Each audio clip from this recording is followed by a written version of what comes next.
Now, new fiance Rebecca. Here we go. Jonathan, that is Dylan Hughes and Dan Burkett. Dylan Hughes coming down the pipe. Big angle there from Dylan Hughes. Dan Burkett throws it in. You see some wavering. Dylan Hughes stays high. That royal purple BMW really hanging it out there. Now transitioning past that inside clip. Coming into that second outside zone. Both of them dialing in. Dylan Hughes. Great poise on that second outside zone. Dan Burkett taking a tighter line. Flirting with disaster coming that last outside zone.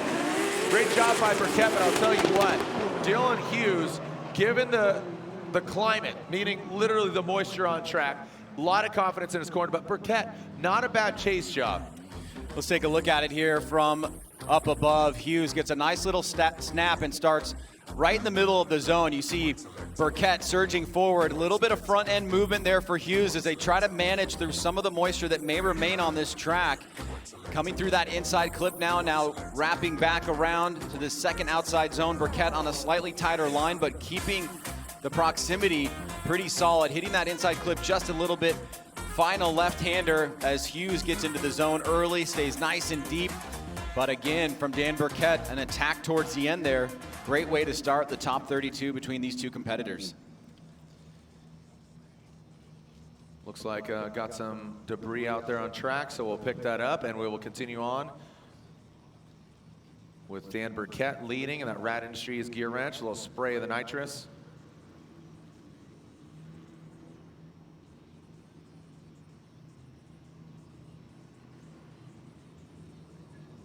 And here we go. Lights are starting.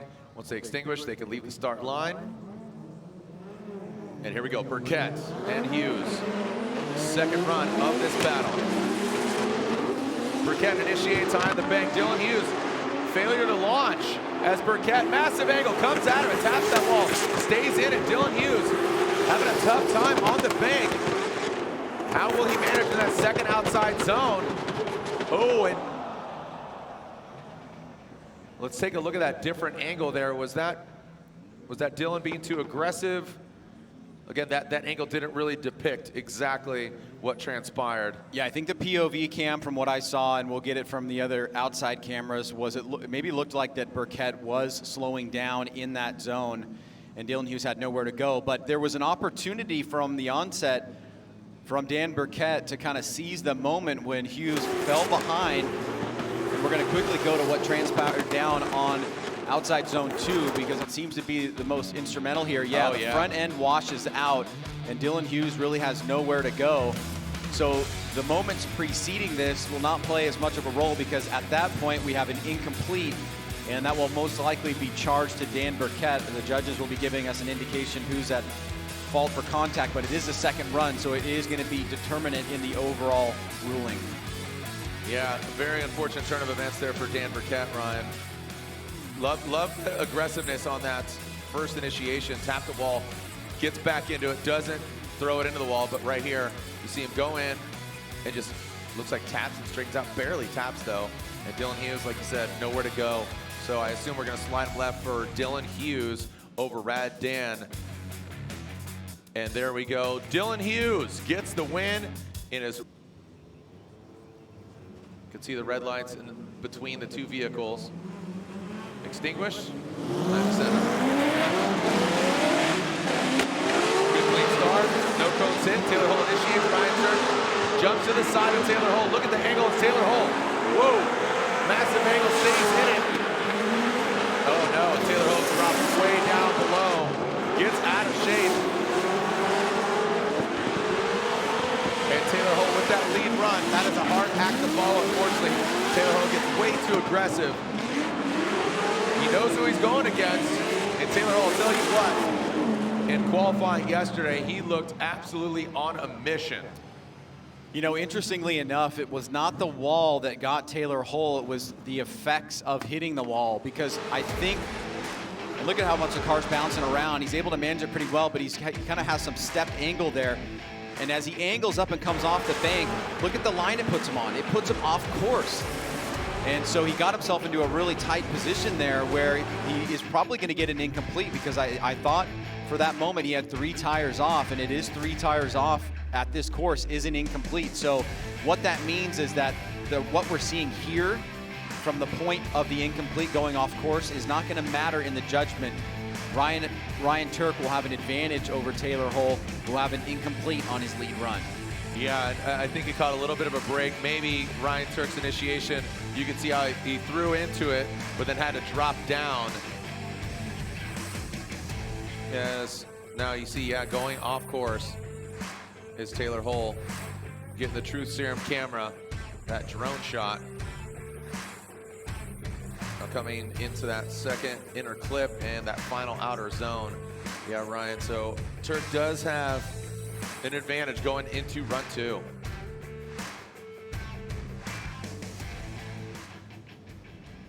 Thank you to Toyota for providing us the Toyota Tundra for this season's travels. If you haven't seen it, Kevin's Corners, Kevin Wells, technical director, has been piloting that Tundra all across the country. And Ryan Tuerk pulls the line for run 2. He will lead the second run, the Type S Formula Drift title fight.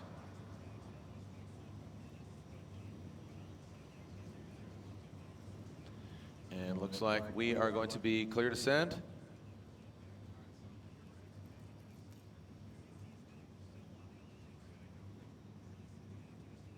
And here it is. Ryan Tuerk and Taylor Hull. Taylor Hull sitting on a bit of a deficit after not just tapping the wall, Ryan, as you said, but the effects of hitting the wall off the line going below the track course, track limits, if I may.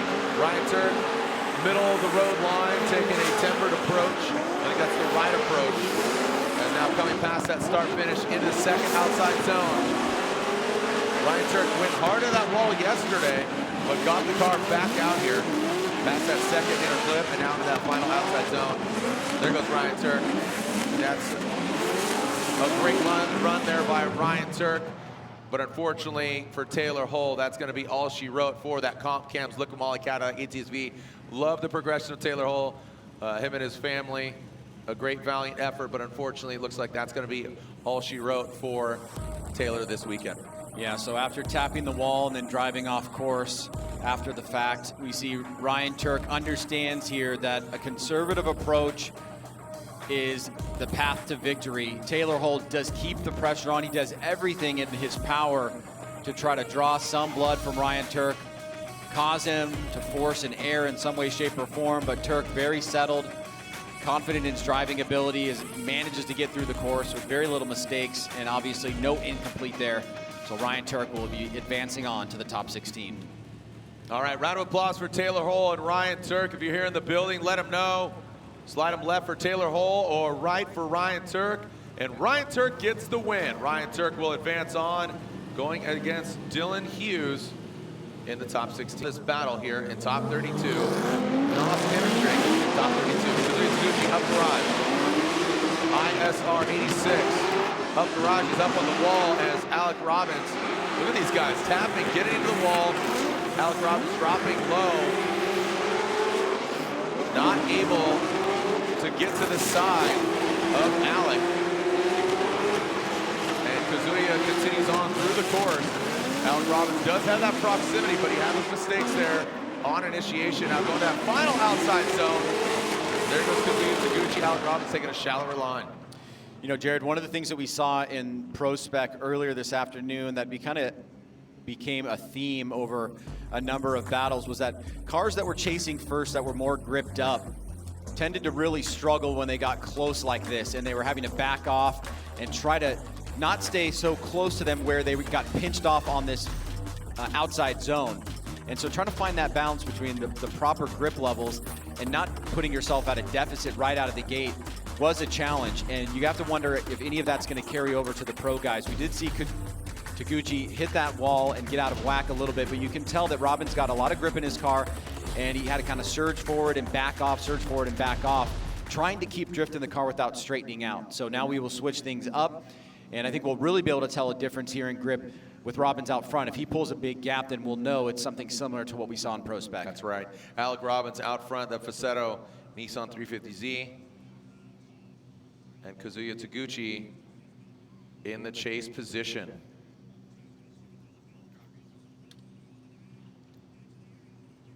Let's see what we got here from Alec Robbins. He'll get the clean air. Will he outdrive Kazuya Taguchi out front? Or will Kazuya Taguchi make his presence felt? Oh. Oh no. That was clean. He's in trouble. And looks like Alec Robbins, that will be, if that was a clean start, that would be the run. That is not.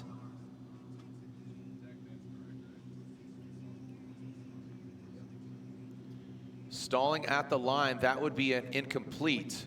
That is not a strike. Oh, that would be a big bummer for him. We have seen this from time to time. It is rare, Jared, just like a 3 strikes and you're out is rare. But if it's a clean start and he did stall, you're absolutely correct. It will be looked at as a completed run.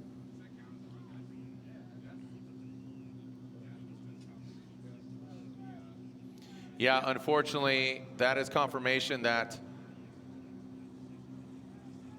Alec Robbins, that will be a victory there, because that was the second run.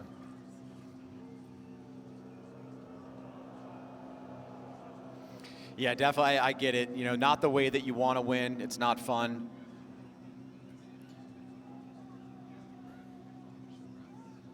No. All right, so unfortunately we got here. Kyle Mohan will lead Adam LZ in a borrowed car. How's he gonna fare? Kyle Mohan initiates. Nice on the bank from Kyle Mohan. Big angle from Mohan. As Adam LZ back there quite a bit. Good transition there from Kyle Mohan coming to that second outside zone. Big angle from Kyle Mohan. Sticking it to the wall in that second outside zone. And bringing it to that last outside zone is Mohan. And Adam LZ just not in the room. You know, Kyle Mohan's car looks unbelievably stable relative to how we've seen it in the past. And it was usually twitching around a lot. It looked like he was having a hard time controlling it. He looks absolutely in control of this vehicle out front. He gets right into the big bank, and notice he starts moving high up the wall and stays there pretty consistently. Comes off a little bit early. We see LZ struggling to keep proximity. He's also moving around a little bit. He dives in here, tries to gain some back, but he's on a tighter line here relative to Kyle Mohan, who again, through that inside clip on that first hash mark, does a great job transitioning back around. LZ still not really a factor in the fight, and he is taking a little bit of a shallower line to gain that proximity, which will be a detriment because he didn't get to proximity to get the benefit of doing that.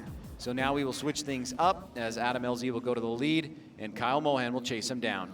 Let's see if Adam LZ being out front, that could be an advantage for him. I'll tell you what, the way Mohan is driving from Long Beach and out here just seems like you said a reinvigorated Kyle Mohan. Remember, we're crowning a winner here, the final round of the Formula Drift Championship. But this is the Type S title fight, meaning a title and a champion will be crowned here under the lights. Adam LZ out front. Kyle Mohan in the chase position.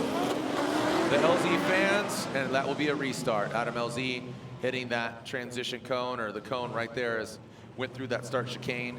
We'll fix that and he will restart.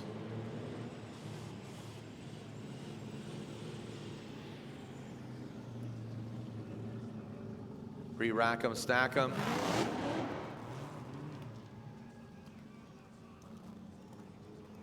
Mohan makes his way back up to the start line.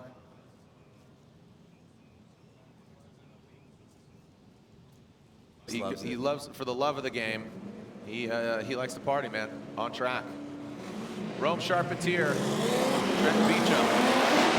Here we go with this battle. Revisit Mohan and LZ. Wow, look at that, Ryan. You said exactly, hitting some levels.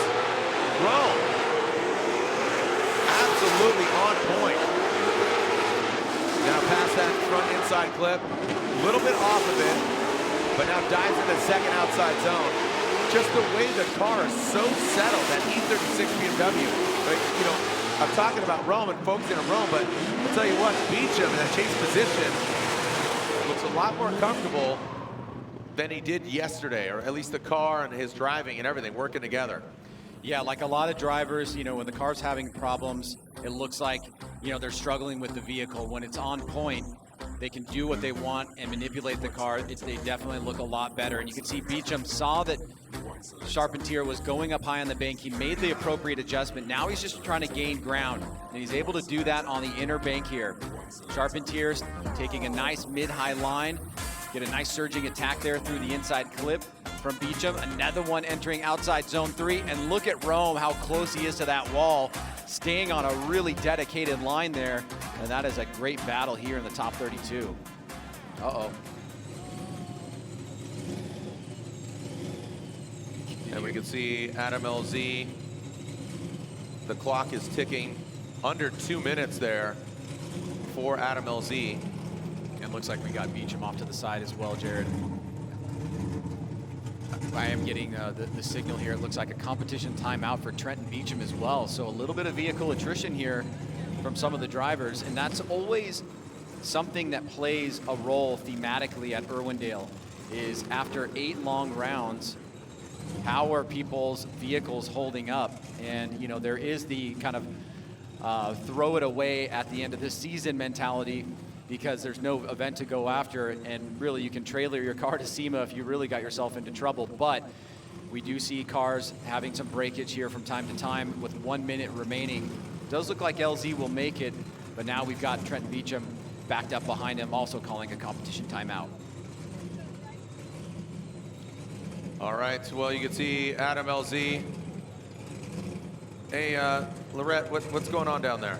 Well, there's a lot of movement. You can see the team is spread out. LZ's not nervous at all. The clock is still running. We're at 34 seconds, but LZ is now pulling away. So earlier, because the car was misfiring, they came in, they understood that the nitrous needed to be refilled. So LZ is now pulling away and heading towards the line. Right on, loud and proud down there. Lorette Nickel down in the pits, getting the updates. And again, with Trenton Beecham calling that competition timeout, we're halfway through 2 battles. Yeah, I was just going to say, so are we going to finish the LZ battle, the second half, and then go back to Beecham, finish that second half? Well, I'll tell you what, I mean, again, we've finished half of the Mohan LZ, half of the Rome and Beecham. I'm seeing... Looks like LZ's going to the front. Yeah, it looks like LZ is jumping up to the front. And then Kyle Mohan, yeah. So we will go back to Adam LZ and Kyle Mohan to finish out the second half of this battle. And if you can recall, Kyle Mohan had a pretty solid lead run, and LZ kind of struggled in that chase position. So that might assist him, you know, kind of making those changes, adding fuel. Was he down on nitrous pressure when he went to that first run in that battle against Mohan? Yeah, and you got to be careful on this second run here. I know that tire usage, the pro guys have done a really good job at saving their tires and make sure they last both runs, but you definitely got to be careful in between runs when you call a competition timeout. You want to put heat in the tires but not burn off too much to where it becomes problematic towards the end of the run. Some of the pro spec guys were reporting that they were down to 20% of the tire after run 1 yesterday in practice. So the conservation of tires, getting the right setup, it's something you definitely have to think about and learn at this course, because a lot of the pressure is on that right rear, constantly making right turns here until the end. So Kyle Mohan will get some heat in his tires, and we will get right back to it, finish the second half of this battle. Second half of Mohan and LZ. Like you said, Mohan, a great effort there at the Drift Challenge at the Long Beach Grand Prix, but also at round 7 of 8 of the Formula Drift Championship. Adam LZ having to park his car after engine issues in his beautiful looking S15. One of the best looking vehicles on the grid, but unfortunately will not make its final battle. of the championship. Here we go, Adam LZ out front, Kyle Mohan in the chase position. Adam LZ, send it. That's 14. Mohan tracking him down. LZ looking a lot stronger here on his second run. Absolutely locked and loaded. The Black Stallion coming down. Ooh, looks like he goes in the opposite. We're going to take a look at that on the replay there, Ryan. Coming off that bank, potentially going off track. I'll tell you what, those Nitto tires are ripping. Now to that final outside zone. Oh, we got contact.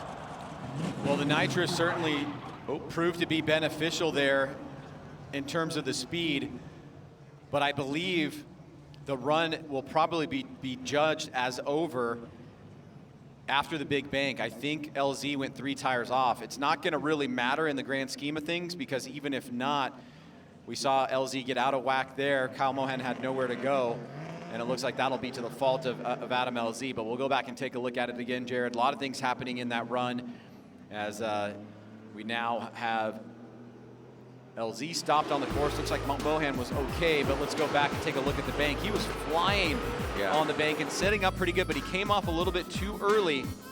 1, 2, and that's 3 off there. So the run's going to end right there. But obviously LZ may not have known, and he's not going to shut it down. Drivers don't do that. But as we get into this second half of the track, you can see LZ is going to start eyeing up this inside clip. Mohan is closing here. And as he transitions back around, he's going to get angled up in the car and start losing the rear end there. Mohan, trying to anticipate it, did not have enough time to stop, makes contact with them, and then LZ crashes into the wall near the finish line. So that's a tough break there for Adam LZ. Looks like he will be at the losing end of this battle against Kyle Mohan. Yeah, unfortunately for Adam LZ, and insult to injury, makes contact with Kyle Mohan, and then it kind of throws him into the wall. The tires are still spinning, and then bam, hits that front left corner. So front right corner, and then front left into the wall.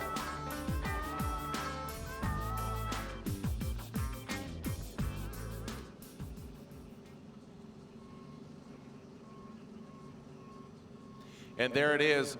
Adam LZ knocked out. That'll be the end of his season here in the 2021 championship. Kyle Mohan advances on into the top 16. When we come back, we'll get Adam LZ off course and continue either with the second half of the Rome. Well, actually, guess what? We talked about it. He has just been leveling up every round of competition. Let's lay out, listen to this wild man, Rome Charpentier's Garagistic BMW E36 on Federal Tires.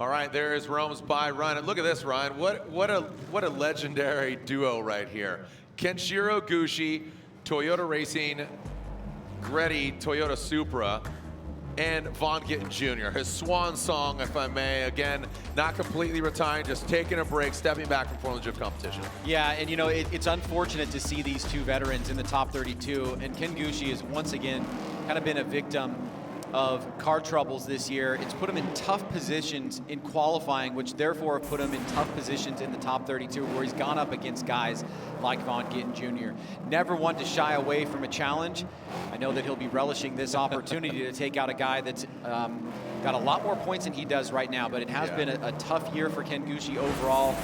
Maybe looking forward to resetting and coming back next year, trying to figure out what he needs to do. We got to remember, it was just a few years ago, he was second in points, and he won the event here 2 years ago. So he is definitely one to watch. He's a fan favorite But right now, he's got a tough road ahead of him against Von Gittin Jr. Yeah, Von Gittin Jr., just coming off of an Ultra 4 championship. He's doing off-road, on-road, a professional fun haver, built his brand RTR. He's developed the Mach-E 1400 with Ford Performance. Just has his hand in multiple different motorsports pots. So it's just great to see the diversity of what's going on. So pretty amazing for Von Gittin Jr., and to see what he's got cooking. So here goes Ken Gushi, Von Gittin Jr., and look at this stance here from Von. You can see Von Gittin Jr. back from the line. Remember that chase car can leave the line prior to that lead car, but looks like Von is saying, go ahead, Gush, I got you. And there goes Ken Gushi. Ready, Toyota Racing, Toyota Supra. There goes, look at Ken Gushi, great angle from Gush. These OG veterans since 2004. Von Gittin Jr. taking a bit of a lower line. Ken Gushi saying, yeah, I know you're leaving, Von, but I might put you out in a body bag. As Ken Gushi in that second outside zone, Von Gittin Jr. not backing down, now to that final outside zone. Ken Gushi into that final outside zone. Ryan, no real pivotal moments that said, hey, I'm here to win. Ken Gushi started out strong, Von a little low. What are your thoughts? Let's take a look at this. Well, you're absolutely correct. Ken Gushi was locked in on that big bank, and Von had a couple unforced airs there, but Gushi was not able to capitalize on the second outside zone. You can see Von is surging. Watch, he's going to reduce a little angle here, go down. Ken Gushi's locked in high on the bank. Good transition back around there. Here comes Gittin. He's going to surge forward. But look, Ken doesn't get enough momentum to push out deep into that zone, and Von has to make some adjustments to not get too far in front of Ken Gushi. Now on this final transition here, Gushi locks into the zone nice and early, but doesn't get all the way to the edge, giving a little bit of an opening there to Von Gittin Jr. Yeah, so punch, counter punch there between these two veterans. Yeah, it just looked like jab, jab, uppercut, jab, punch, back, forth. They just kind of exchanged blows back and forth. So who's swinging for the uppercut, for the knockout? Or are we going to see a TKO and have him go at it again? Here we go, Von Gittin Jr. out front, that Monster Energy Nitto Tire, Ford Performance Mustang RTR Spec 5D. And Ken Gushi, that Toyota, the Gretty, Toyota Racing, Toyota Supra, Von Gittin Jr. high on the bank. Now coming down into that transition past that inner clip. Into that second outer zone, the inner oval. Von Gittin Jr. goes all the way out there. Ken Gushi taking a lower line. Massive angle there from Von Gittin Jr. past that second inner clip. Ken Gushi now gets past it. Ryan, this might be the uppercut that Von Gittin Jr. was looking for. What do you think? Gushi gave a really nice effort there towards the end to close the gap, but there were some open opportunities, and one of them is trying to take advantage in the chase position to get right in the pocket at initiation, and what that requires is getting the timing right and the line right. And as we go back to this replay, you'll see Gushi surged forward on the initiation, but then backed off, and he put him on a lower line. That got Von an opportunity to stay higher on the bank, which he capitalized on. It wasn't as high as Gushi, but when we're looking at this run right here, you can see missed opportunity there for Gushi. Now coming down on the lower bank, Von does get deeper into this zone than Gushi did on his lead run, and Gushi was on a little bit of a tighter line. Von perfect on that inside clip. Now Gushi looks a bit more settled here, locks into the right line, stays close to Von, and keeps the pressure on through that last outside zone. So it is a bit of a back and forth battle. The question is going to be whether or not the judges see that there is adequate justification to go one way or the other. And we're already hearing for a side-by-side, which means that they definitely want to add a bit more confidence to the result that they give here to the fans. Really liked how Ken Gushi started his lead run. I think he fell off a little bit there. Von Gittin Jr. wasn't as precise, but I just think Von, this is his final, kind of swan song here. Ken Gushi wanted to leave him, like I said, in a body bag, but I don't think it was just enough. Von, his lead run was just a little more dialed, but again, we compare lead versus lead, chase versus chase, as we look at the BC Racing side-by-side graphic, the official suspension of Formula Drift Go for Gold. So here you see Gushi was up higher on the bank, longer, he got right up against the wall. Von was down a little bit lower, it was still consistent. But as we get into the second half of this battle here, Gushi had that opportunity to fill that outside zone, and he missed it with the open air. And I think that is going to be a defining moment for the lead run for Ken. In his chase run, he comes back around and finishes super strong. So you do have this back and forth element here, and the judges have the tough job of trying to parse through the elements that they've described in the drivers' meeting, said this is what we're looking for, this is what we want to see, this is how you win, as we find out who may or may not be moving on into the top 16, Ken Gushi or Vaughn Gittin Jr. And here we are waiting for the outcome. The judges scrutinizing.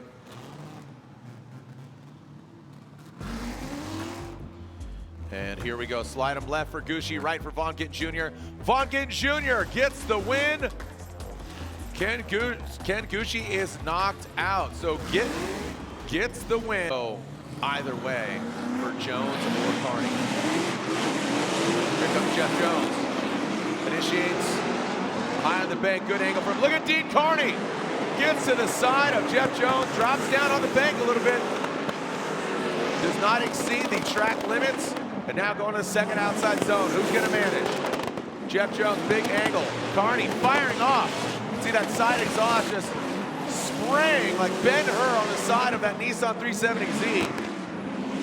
And into that final outside zone goes Jeff Jones. Like I said, a really equally matched battle here between Jones and Kearney. That was awesome across both drivers. Surging and on the attack is Dean, staying out of the line of fire and hitting him, making the right adjustments. And out front, Jeff Jones leading the way, allowing for a great opportunity to chase. Look at how deep he is into that zone and stays there the entire time. Kearney pouring the heat on.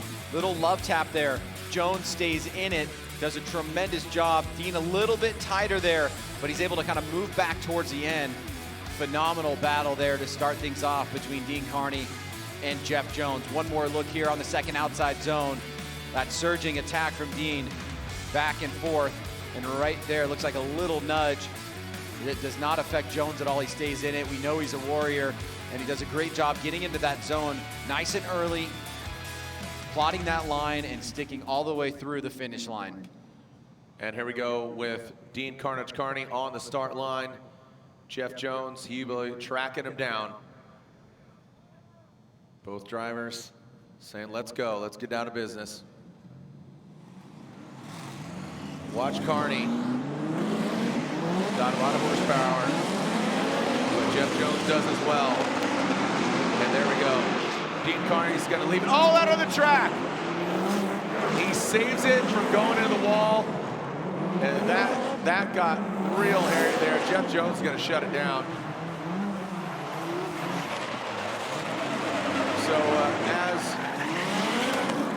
looks like Dean Kearney does continue out the battle, but Ryan, that looked like he was going to go into the wall. Yeah, no, I think Jones definitely puckered up there and made the right defensive decision. It looks like he immediately reacted to Dean going into the wall, and Dean got actually pretty lucky that the front end didn't stay up in that wall. We've seen that, time and time again. But unfortunately, Dean did do that and brought the car straight for a while. Looks like he may have even hit the wall twice. But a great bit of defensive driving there by Dean, but also especially by Jeff Jones to kind of anticipate what was going to happen there and avoid what could have potentially been a really bad crash. And the judges, I believe, quickly getting to the verdict here. Let's take a look at it again, Ryan. The overhead view, you see Dean taps the wall, straightens out. Yeah, you can see Jones immediately got on the brakes once he saw Dean tap the wall there.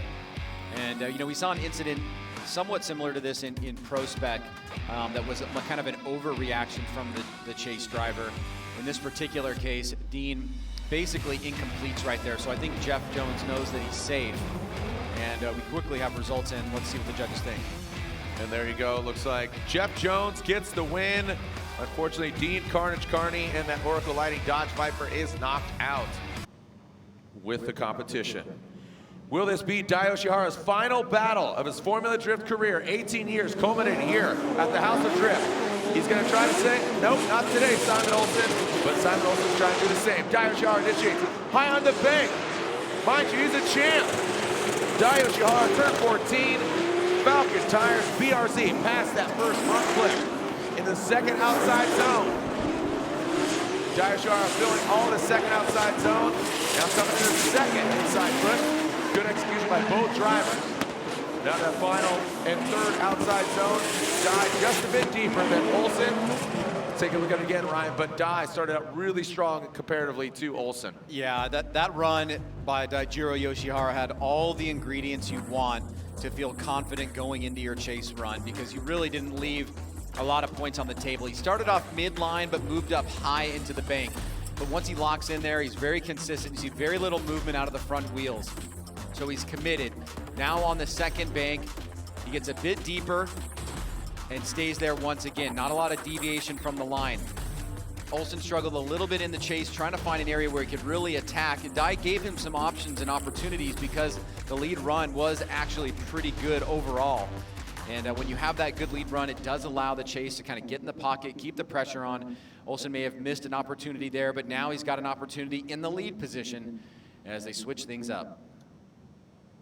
Yeah, solid run there from Yoshihara. Again, he does not want to exit here in top 32. He's feeling the energy. Hey, Formula Drift fans, what do you say? Make some noise for Yoshihara and Simon Olsen.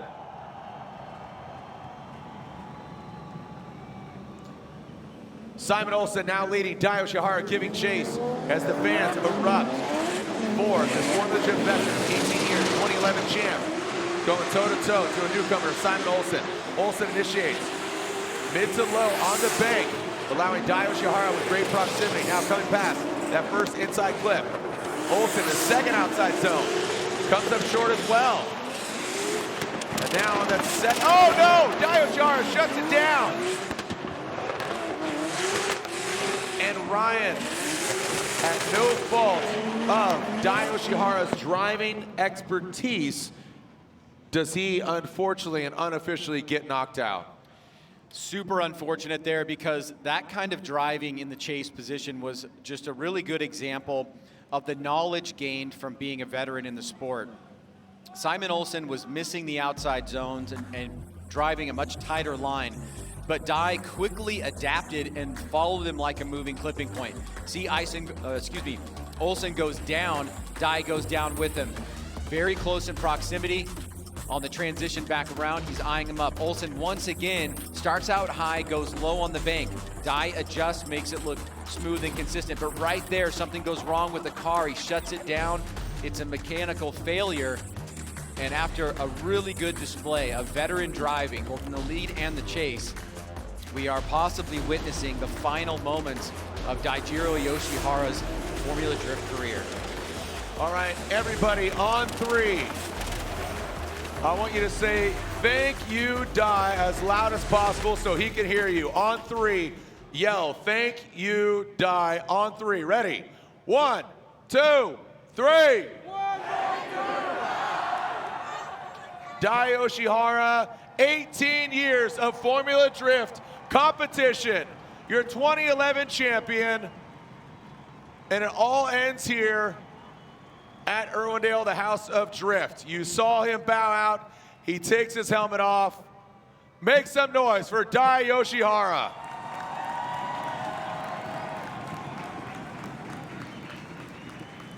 The Norwegian flag waves for Simon Olsen. And there it is, a congratulatory hug from Simon Olsen. Simon Olsen gets the win. Dye Yoshihara gets knocked out. Congratulations, Simon Olsen. He will get the win, but just have to give respect where respect is due to Slide or Daijiro Yoshihara. Thank you for all of your contributions to the sport. It's not goodbye. I'll see you later, because we're going to have some beers in the pits after this. That was a really thoughtful thing you did there. That'll be, of course, etched into history, and really appreciate all his contributions. Lorette, down to you. Lorette? Well, Dye Yoshihara, you should be so proud. not only of the driver, but the man, the husband, the father you are. Thank you so much for giving us so much, so many memories. Dai, all the fans lining the fence here, all the fans here at Irwindale, and all the fans at home, what do you want to say? You know, I'm kind of mixed feeling. You know, it's bitter and sweet. But I gotta say thank you for everybody here, especially, you know, all the fans. And of course, my sponsors allow me to drive this long. It's been 18 years. It's crazy, right? All the friends and, you know, Jimmy and Ryan, they make this series such a great series and lasting 18 years. I'm sure it's gonna go even longer, right? So yeah, there's a lot of stuff that I want to say, but I just make it short, and thank you guys so much for coming out. Dai, you're so humble, and I know that's why you're making it short, but obviously this is very emotional for you. What are you processing right now? It's tough. I don't know. I don't even know what am I thinking or feeling right now. It's very, never been through this kind of stuff, so hard to explain, but you know, one thing, I'm excited for the future. You know, the change is always scary, right? Because I've been doing this for a long time, which means I've been really comfortable. You know, I've been get too comfortable. So kind of scared to go move on to something else, but I'm excited for that and looking forward to move on to something new. Well, Dai, whatever you do, whatever you move on to, you have all these fans here. You have everybody here supporting you every step of the way. So we love you. Best of luck, Dai. Thank you. Thank you so much, guys.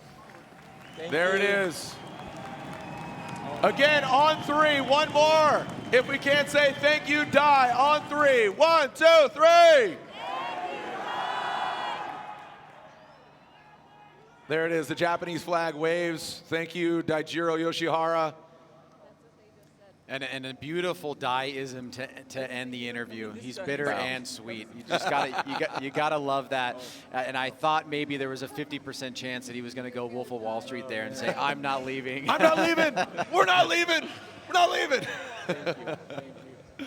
Oh, I love it. Well, again, Dai Yoshihara and I had some good times at Grid Life just about a month or so ago. We partied, we had some good times, and it was great to see, you know, again, a lot of these guys, you know, you see them at Formula Drift, they're stressed, or, you know, they're focusing on competition. When you see them out of sometimes this element, it's a nice treat, you know, and that's what it takes, and that's the beauty of having friendships and relationships that are outside of the grid and the paddock, you know, and that's what really defines relationships. It really is, and you know, spending time with him on the road, and you know, all of the lunches that he's had at our office, coming down, being like, hey, let's get some ramen, just to hang out, not even to talk about drifting, just to chill, has been something I will truly appreciate. And he was recently in the office not too long ago, just to say hi.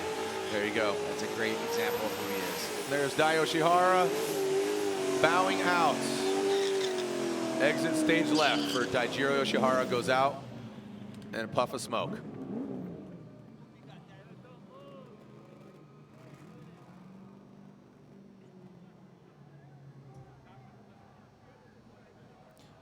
One more time. I love it. Forsberg can leave the line. And there we go. Leaving that start chicane, goes Forsberg. The Valvoline lubricants go round it. Brandon Sorensen hits it from the back, but Forsberg stays in it. Pin it to win it. And Forsberg does not back down. The three-time champ takes a licking, but keeps on ticking. And Sorensen shuts it down as Forsberg continues. Right, a very impressive run there from Forsberg, that VR Power 370Z. That was pretty epic. All right. That was insane. That was bonkers. He got slammed into on the initiation and stayed in it like a champ, a three-time champ. And not only that, but he was as deep as you could be on that wall without really going into it. We'll have to back that up just to see the hit one more time, but let's take a look at it from above. Sorensen is flying. He's right on the back bumper. Forsberg's right about to get back on gas. And you can see Forsberg gets tapped there, stays in it. Sorensen is forced down on the bank. He quickly adjusts to get back on it. But unfortunately, it looks like something is damaged with his vehicle because the front end washes out there, and then he shuts it down again. Now, Forsberg does need to finish the run here because he's got the open air. As we take a look, and remember, there is a decel zone right before the initiation, so the chase driver should be anticipating that there's going to be a drop in momentum from the lead driver before they get back on the throttle after they've initiated. And it looks like Brandon Sorensen is going to be calling a competition timeout. And truth be told, Amanda Sorensen had some words with her. She was elaborating on Brandon Sorensen and how that car has never seen that big of tires. So caused the car to actually break an axle. So here's Brandon Sorensen putting on heavier, thicker tires. Might have had an axle issue, but I will tell you, Forsberg getting that hit and continuing on was definitely monumental as we take an NGK competition timeout. Do spark plugs timeout? Yeah, they sure do, and timely spark plug replacement not only prevents fouling and provides the best engine performance, it ensures less repair time and can save you money on unnecessary repairs. Visit ngksparkplugs.com to learn more about OE-suggested spark plug intervals and find the best plug for your engines. NGK, the ignition specialist. We are seeing what's going on with Brandon. He's just parked there. I'm not seeing hands on the vehicle just yet. He did call a competition timeout. He is also at fault for the contact that transpired, so this will be the one and only usage that he's allowed. Now you can see that hands are getting on the vehicle. Forsberg's car seems to be okay. He was not at fault for the contact that happened up there. And so Brandon Sorensen is going to have to determine what happened to the vehicle, if it had something to do with the contact or if it was something that you kind of gestured at, Jared, with regards to an axle braking. This would be a nice icing on the cake for Chris, building that confidence. He had early throttle issues in the season, but that VR engine definitely capable. Looks like he might dial it back a little bit, give himself some ground. Not an inactive chase, but he knows he maybe has potentially a little more aggressive of a vehicle. Works it down low, works it back up high. You can see how quickly he gets to the side of Brandon Sorensen. Now coming to that second outside zone, you can see him reel him in. Getting closer and closer to Brandon Sorensen.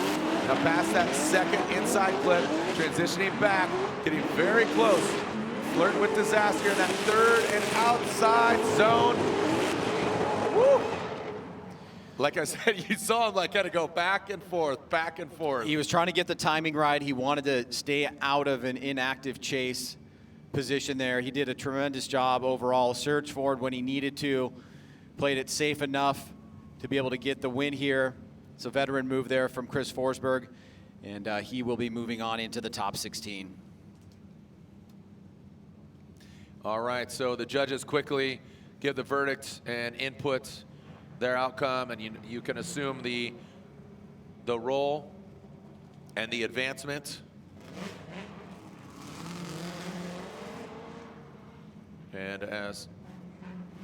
And Brandon Sorensen and Forsberg await the outcome, but you know,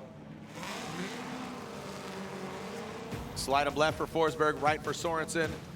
You got to assume the outcome, and there it is. Chris Forsberg gets the win.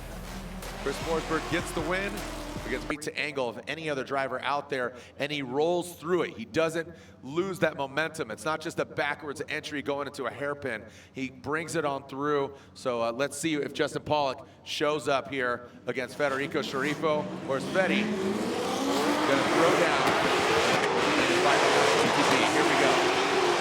Justin Pawlak rolls into it, big angle there from him. Federico Sceriffo, low around the bank.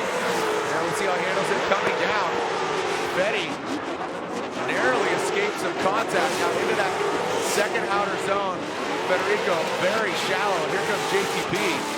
Nice job on the inner clip. Now coming on in. Brings it home. There is Justin Pawlak. Exactly what he needed, man. I just love the way he slides through inside clip one, and that was not even the best that he's ever done it, but he's able to get through there with so much angle, but keep the momentum. Gets a nice little flick into the big bank. Lots of smoke generating up on that section of the course, and then look at this, boom. Keeps the momentum, establishes a gap here from Fede. Fede's way down on an inside tighter line. Justin Pawlak will have a pretty sizable advantage here, just looking at the lead run overall. And Fede was able to kind of compress back, suck a little bit of that proximity away from Justin Pawlak, but certainly here he's got his work cut out for him because of the lead run by JTP. All right, we are clear to send run 2. Fede out front, Pawlak in that chase position. Justin Pawlak, very dominant out front. What's going to happen here? Second run. Sceriffo. Big angle from him. But Justin Pawlak, you can see him kind of chomping at the bit, waiting in the wings. Give himself a little bit of distance. This is kind of similar to the Forsberg and Sorensen battle. And look at Pawlak absolutely mirroring the angle of Federico, who's putting on a great run right now. But oh no!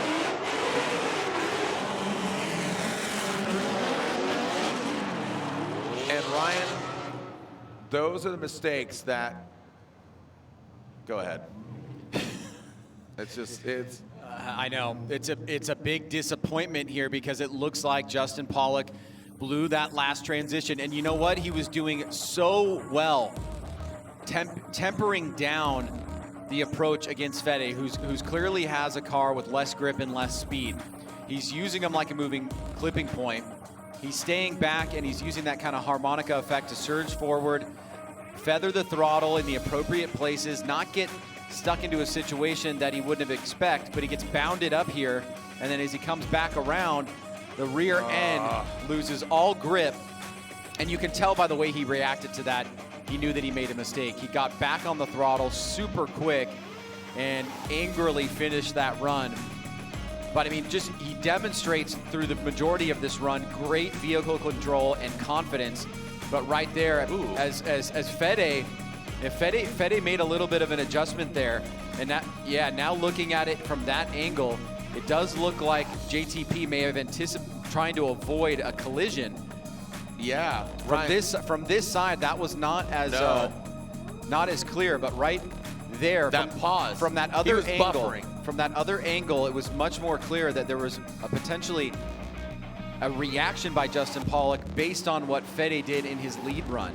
I think the drone shot made it really blaring obvious that watch the transition of Fede. Watch when he goes into this outside zone, click, click. It's like, you know, it's yeah. That other angle for me was much more apparent. And so what looked to be Justin, you know, we're focusing on Justin and what he's doing, and obviously a spin is going to be blaringly obvious that that's a mistake. But was it caused by Federico Sceriffo? Watch this angle as he transitions down into that last outside zone. Yeah, see, he's huge yank. And yeah, big, long e-brake pull. Now, there is a decel zone in there, but we'll get Ryan Lantain on to talk about that in particular. And it looks like one of the judges has already stepped away and put in his results. So, Ryan, do you want to kind of tee this up as the results are coming in? Yeah, we already have our results in, Ryan. It's a situation that we spoke about in the briefing. And there you go. Yeah. Justin Pawlak gets the win. Go ahead. It's a situation we did. Deceivable driver, and we'll see once he gets out of the gate here. For new fans, you'll see just how great he is. Travis Reeder will lead. Matt Field will give chase. And Travis Reeder, Link Engine Management, BMW. Both of them LS's. Oh, look at Matt Field. Quickly gets to the side of him. Wow, he is not gonna back down. Here comes Reeder, pass it inside clip. Matt Field, that Falcon Tires, Borla exhaust, drip cave Corvette. Absolutely going ham right now. If he's going to win it, he's going to get it done. The beasts are the bay. The claws and the teeth are showing here at Irwindale. Woo! I think that run right there shows you how much respect Matt Field has for Travis Reeder, because he came out of the gate super aggressively anticipating that Reeder was going to be a tough battle, and that was one of the best chase runs we've seen so far this weekend. Reeder out front allowed that to happen because he had a pretty solid lead of his own. Let's get into the details here. That right there is super high risk. Wow. He catches it at the right time and then quickly moves into the position that he needs to, being on the right line. Mirroring the approach all the way around. I mean, this is going to be hard to top. If he puts down even a halfway decent lead run, he's going to be in a really good position. Is this an indication of things to come as both drivers just flawlessly execute? Look at Reeder. Reeder was right up against that wall. Reeder was flawless. Just unbelievably flawless, but Matt Field took advantage of the chase run opportunities to the max.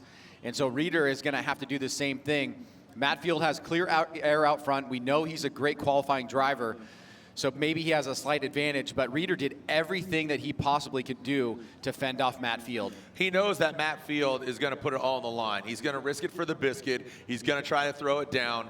And here goes the beast from the Bay, rocking the pink lights, the pink suit in honor of breast cancer awareness. He is, if you haven't seen it, he is rocking a pink Momo suit that's going to be auctioned off. And you can take a look at his Instagram and find yourself maybe buying the pink race suit that, again, is going towards breast cancer awareness, and the funding will go towards just want to make sure it's all proceeds from the auction will be donated to the Cancer Action of Kansas City, which supports people in the Kansas City area living with breast cancer by providing services and financial assistance.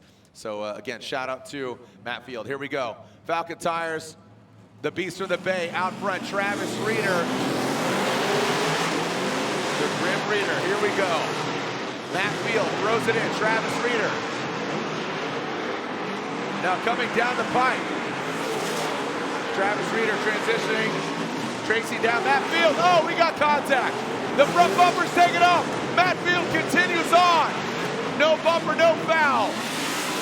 Past that second inside clip. Approaching that final outside zone, Ryan. Matt Field. Couple more turns. Woo! Make some noise, Irwindale. Oh, doctor. What a battle. Mono. And they're peaking at top 32. Whew. Wow. That was unbelievable. But right out of the gate, you notice a little slight disparity between Reeder's chase on initiation. Field got right into the pocket. He never relented. Field is on the wall. He's using the wall as a backstop, but Reeder right here on the crossover, they touch, he gets a little bit too close, but it's all due to his aggressive driving. Look at the front wheels of Travis Reeder. They're moving around quite a bit, and Matt Field is not giving even an inch to Travis Reeder in the lead position.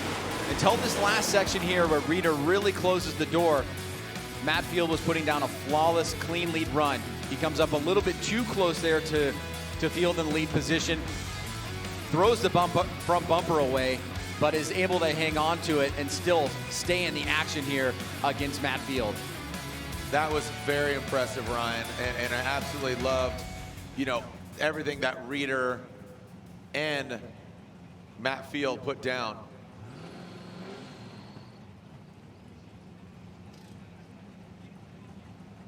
A lot of work going on in Dylan Hughes' pit.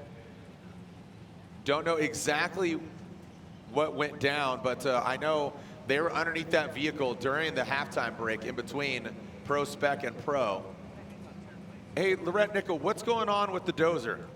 Hey guys, so you saw contact between him and Radan in top 32, and unfortunately the steering pump broke, so Dylan found another one. They realized after they replaced it that fix didn't work, so then they replaced the steering rack. Dylan said that he's not super happy with how it is all fitting together right now, but all hands are on deck and they're giving it their best. All right, so yeah, even getting texts from their team, they're saying power steering, so you're going to need that. Look at this, the BC Racing side by side, Ryan. I mean, the unfortunate turn of events here is that these guys are both peaking and throwing down in 32. So this is early on. This isn't in 16. This is something you expect in 16 and 8. But unfortunately, one of these gentlemen is going to lose in order for us to advance. That could have been our final. Absolutely. Yeah. I'm almost out of voice, and I'm in 32. Like, I mean, I'm yelling, "Oh, doctor!" That's warranted. I'm screaming like Gittin Jr. And here we go. Slide him left for Reeder, right for Matt Field, and Matt Field gets the win. Hey, round of applause, stop your feet for Travis Reeder. Absolutely annihilating I would love to see him go one more time, but I absolutely agree with the judges. Reeder on that chase just had to back off a little bit. And Matt Field, he's out for blood, man. I mean, you've seen his training. He's using maces that you gave him, Ryan. He's using kettlebells. He's using training balls with Ripper, aka Rig Commander, Boat Shredder. And